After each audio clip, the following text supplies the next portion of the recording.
What we do here is go back.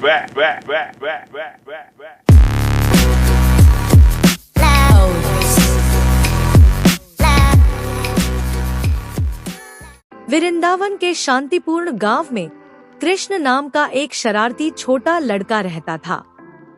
अपनी चमकती आँखों, घुंघराले बालों और चंचल मुस्कान के साथ कृष्ण सभी के प्रिय थे। लेकिन एक चीज थी जो कृष्ण को दुनिया की किसी भी चीज से ज्यादा पसंद थी, मक्खन। कृष्ण की माँ यशोदा को उनके मक्खन के प्रति प्रेम के बारे में पता था और वह हमेशा रसोई में ताजे मथे हुए मक्खन का एक बर्तन रखती थी।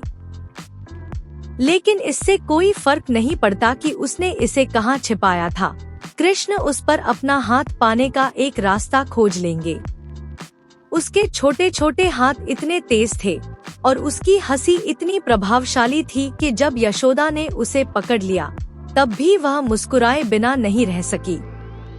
एक दिन ग्रामीणों ने कृष्ण को सबक सिखाने का फैसला किया। उन्होंने मक्खन के बर्तनों को छत पर ऊपर लटका दिया, यह सोचकर कि यह कृष्ण की पहुंच से बाहर होगा। लेकिन उन्हें यह नहीं पता था कि कृष्ण के पास अपने स्वयं के चतुर तरीके थे।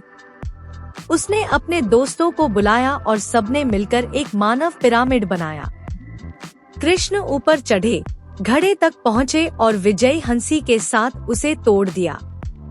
मक्खन नीचे टपक गया और सभी बच्चों ने उत्सुकता से इसे साझा किया। उनके चेहरे खुशी से चमक उठे। लेकिन इस बार यशोदा ने कृष्ण को रंगे हाथों पकड़ने की ठान ली थी।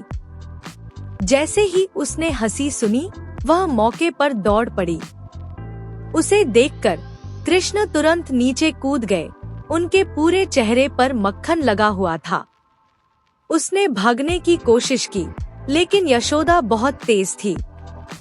उसने उसे पकड़ लिया और धीरे से डांटा, कृष्ण, जब हमारे घर पर इतना मक्खन है तो तुम क्यों मक्खन चुराते रहते हो? कृष्ण ने अपनी मासूम आंखों से अपनी माँ की ओर देखा और कहा, लेकिन माँ, मक्खन अपने दोस्तों के साथ बांटने पर अधिक मीठा लगता है। यशोदा अपने नन्हे बालक पर क्रोधित नहीं रह सकी। उसने उसे कसकर गले लगा लिया। उसका दिल प्यार से पिघल गया। उसने महसूस किया कि कृष्ण की शरारतें उसके चंचल स्वभाव का हिस्सा थी और साझा करने के उसके प्यार ने उसे और भी खास बना दिया।